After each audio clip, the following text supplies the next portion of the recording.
São 18 horas em Maputo, 17 em Paris e Luanda, 16 em Bissau e São Tomé, 15 horas na cidade da Praia. Está a ouvir a RFI em português. Neide Ribeiro.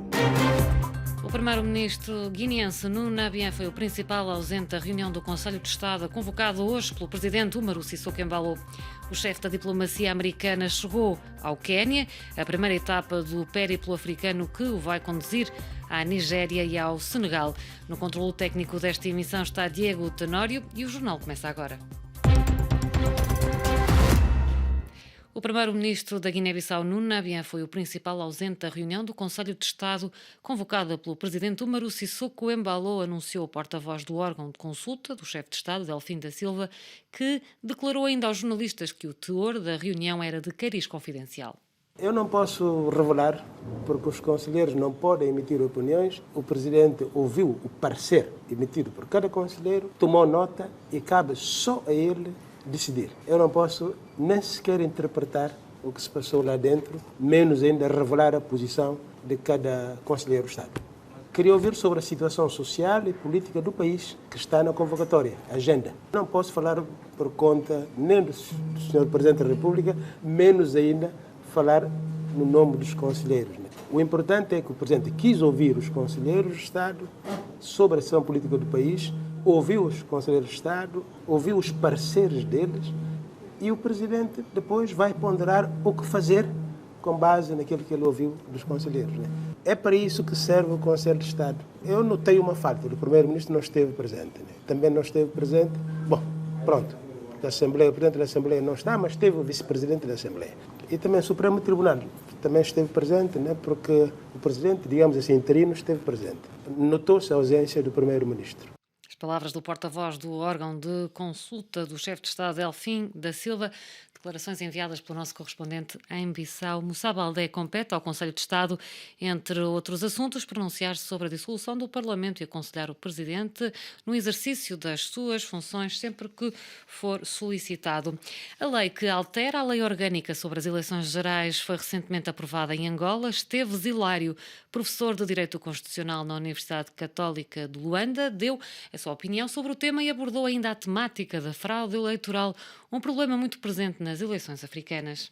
Nós vivemos, na minha opinião, uma crise do Estado de Direito. Vivemos uma crise da legalidade, aquilo que os franceses já na Revolução Francesa consagraram legalité, que nós ainda temos essa dificuldade de lidar com conceitos simples de legalidade. Portanto, a própria democracia, o próprio processo democrático em muitos países africanos é uma coisa que é muito exógena, não é? Portanto, no meu modesto entender, nós temos que fazer uma discussão interna nossa africana sobre um processo democrático que seja compatível com a nossa antropologia e com a nossa idiosincrasia, né? Portanto, eu acho que aqui nós pecamos e nós temos um modelo democrático que muito próximo do modelo ocidental de democracia, mas que na verdade não reflete em grande medida o modus vivendi das pessoas no geral. Então, eu acho que isso é um problema que nós devemos no futuro, se calhar as próximas gerações, ter capacidade de fazer uma discussão séria, académica sobre esse tema.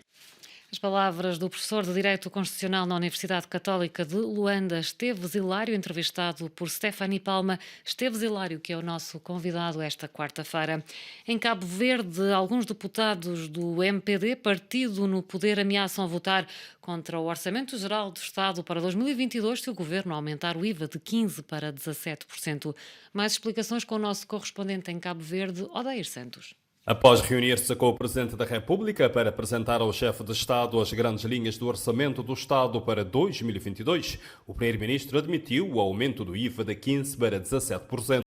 Ulisses Correia Silva explicou à imprensa que a subida do IVA para bens não essenciais vai acontecer se Cabo Verde não conseguir o alargamento das moratórias à dívida pública externa. Pediu compreensão dos deputados que estão contra os aumentos e que já ameaçaram votar contra o orçamento. Eu espero que todos os deputados da nação estejam também cientes do momento em que nós vivemos. Há uma perda muito grande de receitas fiscais, as despesas são rígidas, não podemos cortar salários, não podemos cortar pensões, não podemos cortar dar transferências aos municípios, não podemos cortar o Estado Social, aquilo que são transferências às famílias, para a saúde, para a educação, para a proteção social, e estamos com muito menos receitas. Isso pressupõe que algum ajustamento nós vamos ter que fazer. O IVA a ser aumentado de 15% para 17% irá salvaguardar também aquilo que é o essencial da proteção daqueles que são mais vulneráveis, daqueles que são mais pobres. De acordo com Ulisses Correia Silva, os bens alimentares essenciais vão continuar isentos do IVA, mas o governo pretende largar as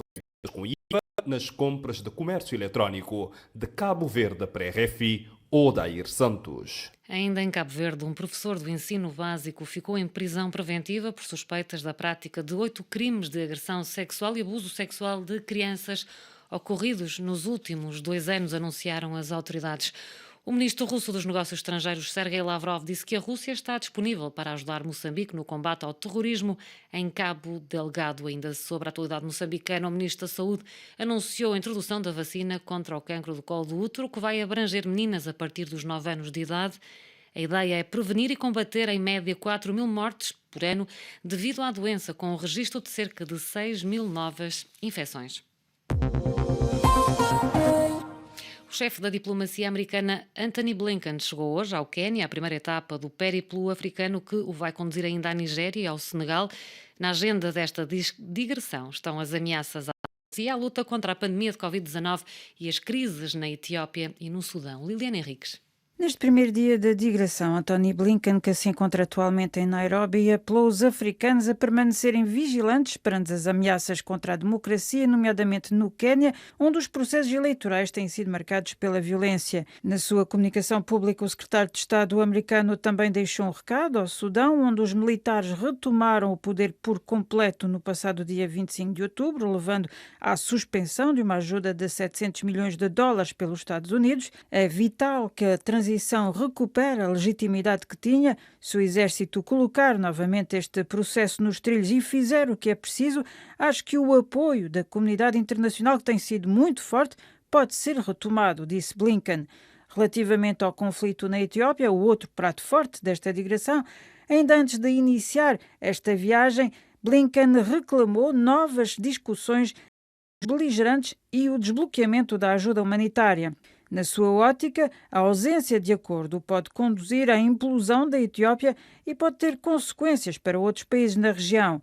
Em eco a estas declarações, a ministra queniana dos Negócios Estrangeiros afirmou hoje que um cessar-fogo é possível naquele país, declarações que surgem depois de uma recente deslocação a Addis Abeba do presidente Kenyatta, que participa ativamente nos esforços de mediação.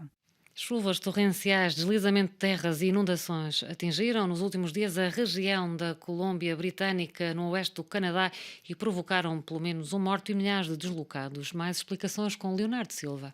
Segundo um comunicado da Guarda Real Polícia Federal Canadiana, o corpo de uma mulher foi encontrado segunda-feira na Autoestrada 99, numa zona onde ocorreu um deslizamento de terras próximo de Lillooet, a 250 km ao norte da cidade de Vancouver. A Real do Canadá afirmou que prosseguem as buscas para encontrar outras vítimas das inundações que assolam a Colômbia Britânica. De acordo com as autoridades regionais, não se sabe até a data qual é o número exato de pessoas e veículos dados como desaparecidos. Na segunda-feira, os cerca de 7.000 habitantes da cidade de Merritt, situada a 300 km ao nordeste de Vancouver, foram evacuados. Segundo a municipalidade de Merritt, a ordem de evacuação permanecerá pelo menos durante uma semana devido aos perigos e aos danos emanando das inundações. Um porta-voz da Idilidade, Matt Polychronis, informou que todos os serviços ferroviários provenientes de e para Vancouver foram suspensos. O ministro provincial da Segurança Pública, Mike Farnworth, considerou por seu lado que não há dúvidas que os eventos que ocorrem na Colômbia Britânica devem-se às alterações climáticas. A Comissão Europeia anunciou hoje a mobilização de 700 mil euros em ajuda humanitária para aliviar o sofrimento dos migrantes em situação vulnerável na fronteira bielorrussa-polaca, numa altura de forte pressão migratória. O anúncio surge depois do Conselho da União Europeia ter alterado o seu regime de sanções contra o regime de Alexander Lukashenko. É o ponto final neste bloco informativo.